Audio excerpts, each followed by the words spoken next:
TDP అధినేత చంద్రబాబు ఢిల్లీకి బయలుదేరి వెళ్లారు. బీజేపీతో పొత్తుపై పార్టీ పెద్దలతో మాట్లాడనున్నారు. చంద్రబాబు పర్యటనతో టీడీపీ, జనసేన, బీజేపీ పొత్తుపై క్లారిటీ వచ్చే అవకాశం ఉంది. ఎన్డీఏలో టీడీపీ చేరికపై స్పష్టత రానుంది. మరింత సమాచారం మా ప్రతినిధి రవికృష్ణ అందిస్తారు.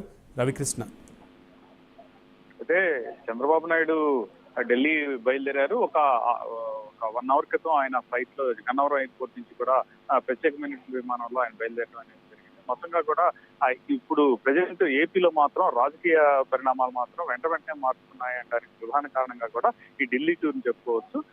మొన్నటి వరకు కూడా బీజేపీకి సంబంధించి బీజేపీ టీడీపీతో జాయిన్ అయ్యేందుకు ఇంట్రెస్ట్ చూపించలేదని చెప్పి పెద్ద ఎత్తున కూడా వార్తలు వచ్చినటువంటి నేపథ్యం. అటువంటి సందర్భంలో పొత్తు కూటమి ఉండకపోవచ్చు అనుకున్నారు. అయితే ఒక్కసారిగా కూడా నిన్న ఢిల్లీకి రమ్మనమని చంద్రబాబు నాయుడుకి కాల్ చేసినట్టుగా కూడా తెలిసింది. ఆ నేపథ్యంలోనే ఆయన ఈ రోజు ఢిల్లీకి బయలుదేరడం జరిగింది. ముఖ్యంగా కూడా ఏదైతే ఎలక్షన్స్ రాబోతున్నటువంటి పరిస్థితుల్లో మొన్నటి వరకు కూడా కేవలం టీడీపీ, అదేవిధంగా జనసేన కూటమి మాత్రమే పొత్తుగా ఉన్నది.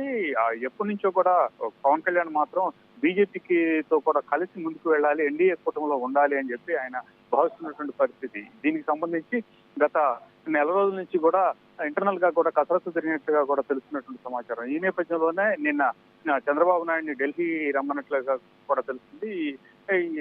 ఈ క్రమంలోనే ఆయన ఢిల్లీ వెళ్ళడం జరిగింది. ముఖ్యంగా కూడా ఢిల్లీకి సంబంధించి ఎవరైతే అమిత్ షా ఉన్నారో అమిత్ షాని, బీజేపీ ప్రధాన నాయకుడు అమిత్ షాని కలవడం జరుగుతుంది. ఆ తర్వాత సీట్ల సర్దుబాటు గురించి కూడా ప్రస్తావనకు వచ్చే అవకాశం ఉంది. కూటమిలో, ఎన్డీఏ కూటమిలో చేరే పరిస్థితి దాన్ని బట్టి ఉంటుంది, చేర్చుకునే పరిస్థితి బీజేపీ. మొత్తానికి ఇప్పుడున్న రాజకీయ పరిణామాలు చూస్తుంటే మాత్రం శరవేగంగా మారుతున్నట్టు కనపడుతున్నాయి. ఎన్డీఏ కూటమిలో టీడీపీ కూడా జాయిన్ అయ్యే పరిస్థితి అయితే పూర్తిగా ఉన్నట్లుగా కూడా మనకు అందుతున్నట్టు సమాచారం.